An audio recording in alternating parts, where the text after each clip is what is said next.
everyone, and welcome back to the Barbell Mamas podcast. Christina here, and today we are going to tackle embarrassing pelvic floor issues that happen in the gym. When we are talking about pelvic health in general, we are talking about sensitive and sometimes very taboo topics. You know, we talk about sex and peeing or pooping when you don't want to be peeing or pooping. And if you're like me, who's been in the pelvic health space for a really long time, you get kind of used to having some of these conversations. And I always joke that there's no such thing as TMI. And so today, the goal is to have the TMI conversation about embarrassing things that happen in the gym. And so the three things that we're going to talk about is queefing, coregasms, and farting in the bottom of the squat. If this has happened to you, I am here for you. We are going to talk about why it happens and what to do about it. If this has never happened to you or you have never heard of any of these things, then I am super excited to teach you about some things that happen in pelvic health. And maybe if you bring this up to friends, family, well, maybe you might not want to bring it up to family, but maybe you do, then you may see that this is actually a lot more common than we think. So let's dive into number one and start with queefing. Queefing is also called vaginal wind or vaginal flatulence. And this is because it very much mimics the sound that you would have when you fart, and hence the embarrassment factor. Doesn't have the smell. It's generally odorless, but it does have the sound. And when you have that sound and it is something that you were not anticipating or you didn't know was something that was going to be happening to you, it can be quite alarming. Probably the most common reason or situation where individuals are hearing that audible sound or queefing is with sexual activity. When you are in certain sexual positions, your pelvic floor is longer and lengthened, your body is relaxed. And then when you move position, that contracting of the pelvic floor, if air has come into your vaginal canal, can escape and you hear that audible sound. You can also have it with penetrative intercourse, so with either dilators or sex toys or a penis inserting within vagina, you can have that sound happen when they are finished or when they exit the vaginal canal. And that is when a lot of people will describe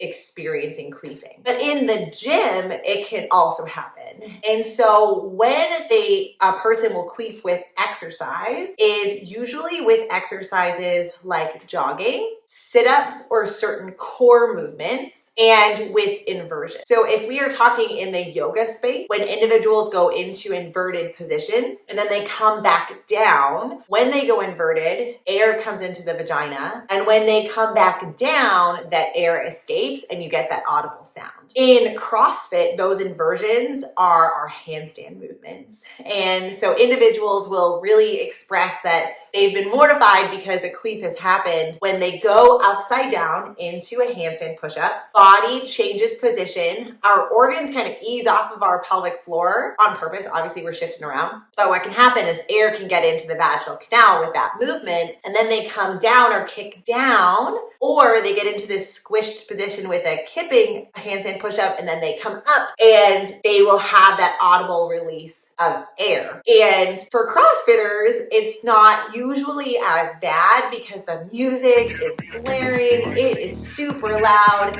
that many times they feel that they are passing wind from their vagina, but they may not have other people around them hear it.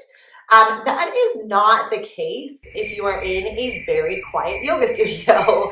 And it can be really mortifying. And so why does this happen? We don't have a ton of research to look a lot at the mechanism, but from what we've seen clinically and what we can gain from the little research that we do have, it can be a positioning thing. So it can be because, in that inversion, we're letting the position of our body is changing, that it makes it more likely that air is going to come into the vagina. Or it can be a perineum looseness issue, and I'm going to explain what that is. Or it can be because of either your pelvic floor being too loose or sometimes too tight, which can be confusing, and we're going to try and tease these apart. When we talk about the perineum, so the perineum is from the bottom edge of your vagina to the top of your butthole. And so that piece of tissue can be stretched, for example, with a vaginal delivery. So if you gave birth via vagina, then there's a big stretch that happens to that posterior part or that perineal body. And that stretch can make you more likely to queef.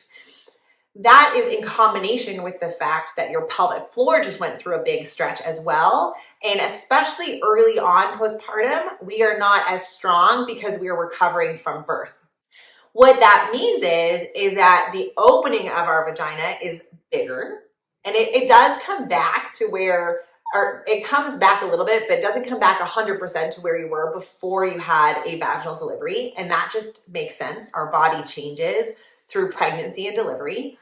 And so the combination of having that weak pelvic floor and that big stretch to our perineum can be this kind of perfect storm to be experiencing some of these things early postpartum. And so when I am talking to my yogis, or I am talking to my runners, or I am talking to my CrossFitters, if I get them in pregnancy, which is fantastic if I do, then I kind of warn, and we warn on the Barbell Mamas as well. You may feel this. In our postpartum CrossFit program, we say, there might be a queef that happens, and I am not worried about it. You don't need to be worried about it. But here's some things that we can work on if this is happening to you. For some people, this is just the early postpartum healing.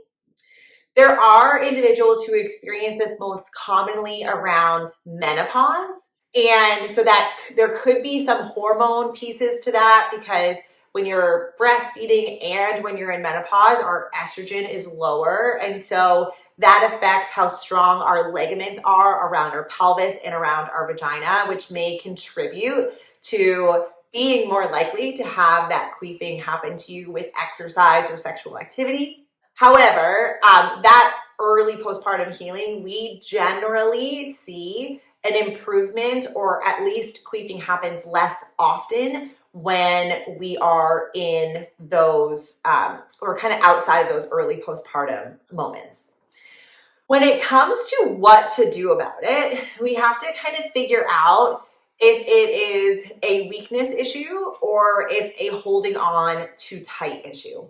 If you are in the early postpartum period, it is most likely going to be a weakness issue, and we're going to work on getting your pelvic floor stronger and then figure out how to change our body mechanics a little bit to make it less likely to happen. If it is a tightness issue, and the way that we can kind of figure out if you're on the tighter side of the spectrum is if you're also having pain associated with different activities. So things like pain with intercourse or pain with penetration, pain with tampon insertion can be maybe a hint that we're on the tighter side of the spectrum. It's not perfect, and I would definitely see a pelvic floor physical therapist or your medical provider if you're trying to figure out what side of the spectrum you're on, but that's kind of a guideline to try and figure out where you may be. If you are on the weakness side of the spectrum, or you are in that early postpartum period, then things that we can be working on, let's go with the example of a sit-up, and then we'll go through the example of a handstand push-up. So when we go and lie flat on our back, if we're in a butterfly position, that is one of the best actually positions for our pelvic floor to be relaxed and lengthened. So we can start by switching to a knees up position to get out of that lengthened position for the pelvic floor, and that may help with symptoms. And then we can try and focus on breath for the sit-up. So if we are holding our breath in this butterfly position and going from a flat back to a fully flexed position, we are going to have an expulsion type of movement with going from extension to flexion. And when we hold our breath, our pressure in our belly increases, which we may need to actually get ourselves up. But it also may be indicative of being more likely to have that queefing happen. Number one, bring our feet from a butterfly position to a knees up position. And you may not go as far, and that's totally fine, or a straight leg position if you're trying to do a full sit-up. And then try and breathe out to get that pelvic floor to contract when your pressure is increasing and you are trying to do a sit-up. So that is ways for us to kind of prime the pelvic floor and get us contracting at the right time to try and reduce that queef from happening. And know too that people are more likely to experience things like queefing when they're tired because our pelvic floor is tired too when our entire body is tired. Okay, second example is with inversions, and this goes for the handstand push-up, but it also goes for inversions with our yogis. We can try doing a tiny Kegel before we kick up against the wall.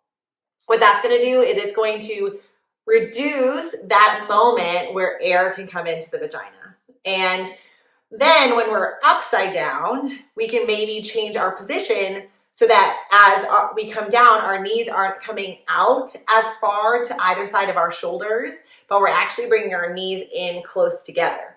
And so by doing that, again, we're getting out of that almost deep squat position that puts our pelvic floor in its most lengthened, which isn't bad. It just, we're trying to prevent queefing from happening. And we can bring our knees in together to try and prevent that queef. If you're in the early postpartum period, I would not worry about queefing. If this is something that is super distressing to you and it is stopping you from exercising, please reach out to a pelvic floor PT because we don't want you to feel uncertain about exercise, and there is definitely things that we can do about it. All right, that is queefing. Number 2, the coregasm. I don't know if I love coregasm as the name, but it's also called exercise-induced sexual stimulation. And that is when you are exercising and you start to feel aroused. And so it may just be a symptom of arousal, but some people actually will also reach climax and orgasm. And anytime I post about this on my social media, I'm eye rolling because there's always those individuals who are like, why would you stop this from happening? This sounds like the best thing ever. Or, you know, it's a lot of men who are saying, I wish that would happen to me. And listen, bro, you do not want to have an accident all over your pants while you're in the middle of your bicep curl sets. And many, many, many women do not want this to happen either. And so when does coregasms happen? I remember when I was competing at regionals, this seems like a lifetime ago, but we would have the known movements in our it's usually gymnastics or core stuff that would cause each of our team members, all of our girls, to have sexual stimulation. And we would know because we would have to tag each other out when I was working on a team. It was so funny. Now being in the pelvic health space, because I was not in the pelvic health space when I was competing on that team, that we were trying to figure out these symptoms and what to do about them when we were competing in CrossFit. And so it's kind of funny now to think about that. But when we are thinking about when these coregasms happen, it is usually for activities that are going to be very, very core heavy, or sometimes things that are hamstring or adductor heavy. Let's kind of go through some examples. So when we're thinking about core heavy, we have to think that all of our abs come together and they attach into our pubic bone. Well, our pubic bone is very close to our clitoris. And when we are using those muscles, more blood flow is going to those structures. The same is true with the adductors. It comes right into our pelvic floor, right into our pubic bones and all of the bottom bones of the pelvis. And our adductors and hamstrings do the same thing from the back. So either coming from the front with our core, from the sides in the inside of our thighs into the pelvic floor for our adductors, or in the back when we're thinking about our hamstrings. And so it can be different movements. Like personally for me, I cannot do Nordic curls or heavy hamstring curls in the gym without getting sexual stimulation. But for movements like toes to bar, I'm good. Other clients that I have worked with, colleagues of mine, they cannot do high rep toes to bar because they will start to feel those symptoms. And they're good to go when it comes to Nordic curls or heavy hamstring work. And the adductor machine where you're kind of squeezing your knees together, that is another one that really can get at that sexual stimulation and can be quite uncomfortable for individuals who are experiencing it. For individuals who are experiencing coregasms, most of the time it is us hitting a fatigue point and we are getting all that blood flow into the pelvic floor and we're starting to experience those symptoms. So what are you going to do about it? If this is something that you want to do about, like if you're a gym bro and you're like, this sounds awesome, then cool. Nothing bad is going to happen. It's just most of the time I wouldn't want to have an orgasm in the middle of a busy CrossFit class. That's just me though. Anyways, so what are we going to do about it?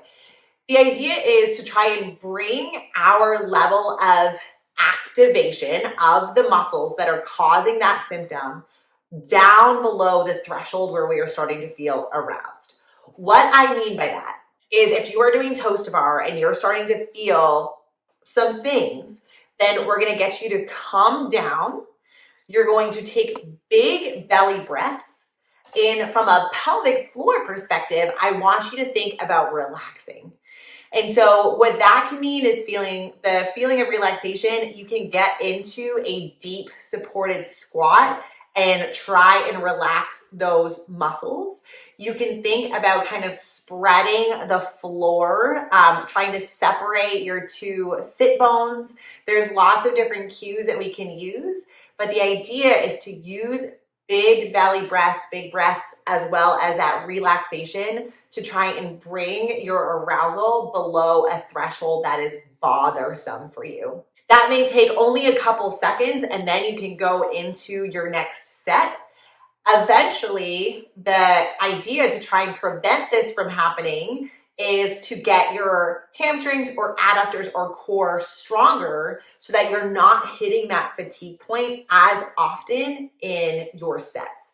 And these are just kind of progressive overload strength and conditioning principles that we can utilize in order for us to try and prevent that coregasm from happening. If this is happening to you and you've tried some of these techniques, again, try and seek out a provider, because we do have conditions like genital arousal disorders where individuals are having uncomfortable, too frequent times within their day where they're experiencing this sexual stimulation, and it can make a huge impact on a person's quality of life when you feel like that very intimate moment that you only want to share with certain people is happening at times when it's not wanted. And there is a lot that we can do from a pelvic health perspective. There's also a ton that a urogynecologist is going to be able to help you with. And so that is something that we want. If it's isolated to the gym, here are a couple of steps for us to work on it. If it is not isolated to the gym and you want to seek help, it is a known condition and we can absolutely help with it. So that's coregasms. We got queefing, we got coregasms, and the third one we're going to talk about is farting in the squat. And this is not just our ladies. Listen, our gents, this is probably one of the biggest pelvic health issues that we see with men. When we talk about pelvic floor issues that we see in men, we talk often about hemorrhoids, hernias, and farting in the bottom of the squat. And so this is usually a bracing and breathing issue. We're going to do tons of episodes around bracing and how important bracing sequencing is for resistance training and preventing pelvic floor issues, also rehabbing pelvic floor issues if they do exist. But too often we are told with bracing that we want to inhale, take in lots of air, and then bear down into our pelvic floor. If you have air in your anal canal and you bear down and then you go into the bottom of a squat where your pelvic floor lengthens, it is this perfect storm trifecta that is going to cause air to escape. And this time it's going to be a fart, and this time there is going to be an odor that is associated with it. And we can see sometimes in CrossFit classes that if we were doing heavy squats and there's a lot of individuals who are struggling with this, the gym starts to stink because people are having these issues, and it might be silent, but it may not be. And there is a study that was done on Norwegian weightlifters and powerlifters. This was done out of Carrie Bowe's lab, and she released her study in 2020. And it said that men experience this a lot, and that it's called anal incontinence, where you leak or you have wind that gets escaped when you are working on the squat or other barbell movements where you're experiencing a high amount of inner abdominal pressure, but it is something that we want to be working on. And so if this is you, here are a couple things that I want you to work on. I'm going to apologize if you can hear my dog snoring in the background. He is on the couch behind me, and I thought it wasn't going to be a problem, but he snores so bad. So I'm going to apologize if you hear a little bit. I'm going to try and remove that from the background audio if you can hear it, but just know that he is being very distracting. He is so cute, but so distracting, and we're gonna figure it out. Okay. What do you do if you are farting in the bottom of the squat? The first thing we need to do is think about how you are bracing. When we are teaching bracing, we want to really think about inhaling nice and big and then tightening up the muscles of your core as if somebody was going to punch you in the stomach. The mom cues that I use are to hug the baby if you are pregnant, or pretend that your toddler is about to jump on your belly. Instantly what we do is our rib cage comes over our pelvis and we tighten up all of those muscles. But we don't push down into our pelvic floor by bearing down. We only want to be bearing down, maybe gently if we're having a bowel movement, but most definitely when we're birthing a baby. And that is pretty much it. You're going to have that increase in pressure because your core muscles are on really tight. So you may feel a little bit of downward movement with the squat or with heavy lifting, but you should not be feeling this pressure or heaviness in your vaginal opening, and it can oftentimes be a sequencing issue when it comes to the way that we are bracing, which that is kind of great because there's a very quick change that we make to, instead of bearing down, to draw in and create that recruitment that way that can help with these symptoms. And then the other thing is that we can start manipulating breathing. So if we are having these symptoms and it's really unwanted, we can try and exhale through the sticking points in these movements. Where we will tend to fart is either in the very bottom of the squat or when we're getting into that sticking point. And you can think about exhaling as relieving some pressure in a pressure gauge. So as our body is pushing against a squat, we are increasing our pressure. You'll see people's faces start to go red because they are holding on to that pressure for a longer period of time. And eventually what we want to do is ease that pressure off. And so exhaling at a sticking point or out of the bottom of the squat is going to get the pelvic floor to contract, but it can also help us push through some of those stick points. You're going to see people who get stuck and they audibly make a sound, like they'll go, ah, or scream or make a sound of some point. That was probably the most embarrassing sound I've ever made, but you get the point, where when we're having that sticking point, we see, like, for example, research in tennis that when they hit the racket, they are making a sound, vocalizing, because it allows them to generate more power. We can use that from a performance perspective, but we can also use that from a pelvic floor perspective.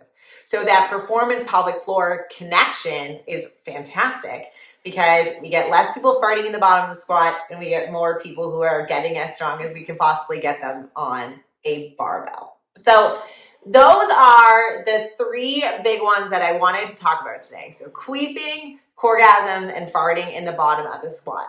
If this is you, I really want you to know that this is much more common than we think. With queefing, I even saw estimates that were like 40 to 69% of females have experienced this at some point. I don't know the numbers specifically on exercise, but it is something that we have experienced. And if this is you, know that it is okay and that there is things that we can do. The first thing we're always going to bias towards is to coach through some of these movements. Can we change the way that you are exercising in a way that is going to bring your symptoms down without removing anything that you want to be doing? And if that coaching, those movements doesn't help, then reaching out to a pelvic floor PT in your area is going to give you the best game plan possible to try and prevent these things from happening, especially if you're experiencing that embarrassment and it's creating a barrier to exercise. We don't want any barriers to movement. We want to be as strong and resilient as we possibly can, and making sure that these things don't happen or we don't have to worry about these things happening as often is Wonderful. All right, that is it for today's episode. I hope that you enjoyed that. Let me know if any of these tips helped. I really hope they do, and we will see you all next time.